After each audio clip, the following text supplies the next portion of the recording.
Tax day is months away, but we are getting some common sense now from Craig Bolanos, the CEO and founder of Wealth Management Group. And Craig, you say mid-year is a time to get ready. What are your tips? Number one on my list, first, know your goals. Yes, you should have goals even when it comes to income taxes, because to be successful in finance, we need to take a very measured and intentional approach. So the first thing for me is, what is the marginal and effective tax rate that you are targeting for 2024? Yes, you should know your marginal rate. You should know your effective tax rate, because there's some big jumps. If you go above 12%, the next tax bracket goes all the way to 22. If you go above the 24% tax bracket, the next one jumps all the way to 32. That's 10 and 8 percentage points of change right there. Next, I think about this. If someone is on retiree health care, which is typically Medicare, what about the IRMA surcharges? I mean, what level of income do you need to have to mitigate away or eliminate altogether your income-related Medicare monthly adjustment amount? You don't want to pay more for the same thing that other people get for less. And then there's another one, the NIIT, that's the net investment income tax. If you get annoyed by paying 3.8% excise tax on your dividends, your interest, your capital gains to help support the cost of the ACA, the Affordable Care Act, then you just need to know your numbers.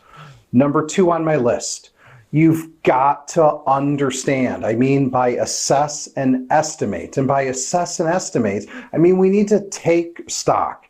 Take stock of what your current income sources for 2024 are looking like. Because number one, are you up to speed with your quarterly tax estimates? Yes, I want to make sure you are on a safe harbor. The first two deadlines for the first quarter and second quarter have already passed. How much do you need to have paid in for Q3 and Q4, if applicable? Next thing on my list, just income tax withholding from your job. Do you need to make sure you make additional withholding allowances from your income to make sure you don't have a large balance due at the end of the year? In the same vein, if you're receiving income from Social Security, take a look at that W-4V. If you're receiving income from an IRA or a 401k, do you have proper withholding on a 1099-R? Because after all, the interest rate the IRS charges in 2024 on underpayment is 8%. What else do you recommend? Well, Angela, number three on my list is minimize and maximize. Maximize your charitable deductions with a donor advised fund. You got to minimize away your estate and inheritance taxes, if applicable, by working with a good firm to get your credit shelter trusts up to speed. I'm Craig Bolanos, the CEO and founder of Wealth Management Group. We exist to help people like you get retired and stay retired, and a big part of that is tax mitigation. Check us out on the web, investwithwmg.com.